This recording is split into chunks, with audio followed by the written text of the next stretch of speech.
Hey guys, happy Tuesday. I hope everybody's doing well. Today we're going to talk about J.K. Rowling. Now, you met her yesterday when you watched the speech that she gave at Harvard University. The speech is from 2008. Harvard is one of the most prestigious universities in the world, not the United States, in the world. J.K. Rowling is one of the most successful authors of modern times. She wrote the Harry Potter books, which became wildly successful movies. I'm not a big Harry Potter fan. Wasn't a big fan of the books. I don't like the wizardry stuff. I got dragged to a movie. I didn't really like it that much. But there's no denying how successful J.K. Rowling is. Sold over 500 million books. The movies made over $9 billion combined. She was named the most influential woman in Great Britain. So clearly she's one of the most successful authors, not just of our time, but of all time. Speaking at one of the most successful and prestigious schools of all time to some of the most successful students in the world. But she didn't talk about success. She never once talked about success. She talked only about failure, personal failure. She talked about a marriage that broke up. She talked about being a single mom and having no money and no job. So she was very vulnerable talking about her failures and very honest talking about her failures. The question I want you guys to answer is why? Why did she talk about failure? Why is this successful author speaking to this successful group of students but never talking about success? Only talking in very personal terms about failure? That's a question you guys need to answer. So why was she talking about failure? Some of the things she said about failure that I thought were pretty interesting.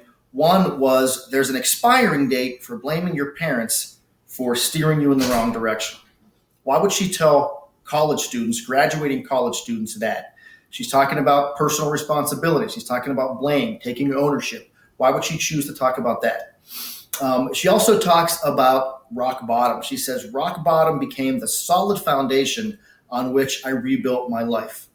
So remember, she's not just talking about minor failures, getting a bad grade on a test or breaking up with your boyfriend or girlfriend. She's talking about rock bottom. She says it was the solid foundation on which she rebuilt her life. What does that mean? The third quote, and this is probably my favorite quote that she uses about failure, is when she says, it is impossible to live without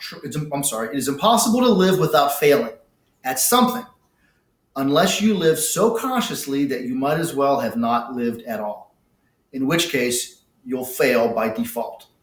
Let's listen to that quote one more time.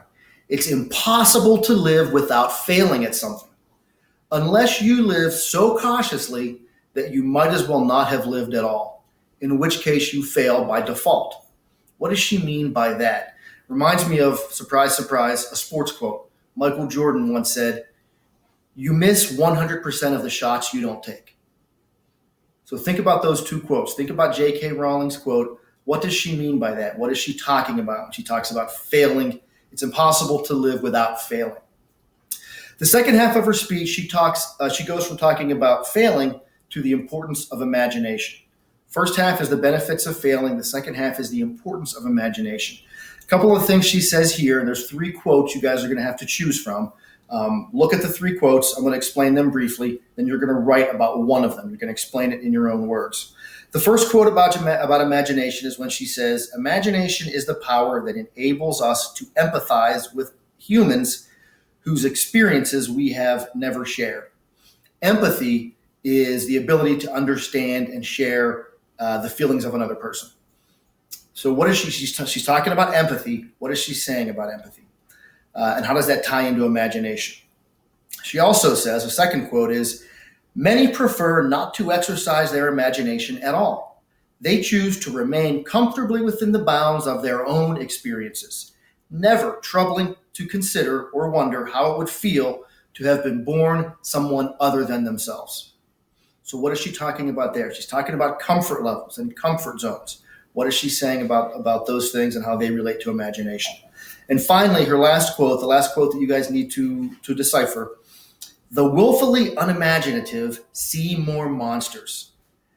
They are often more afraid. What is she saying about people with no imagination? So you're going to take one of those quotes, explain it in your own words, and that's your exit ticket for today. Hope you guys have a great one. I'll catch up with you tomorrow. Stay safe, stay connected to each other, and stay strong.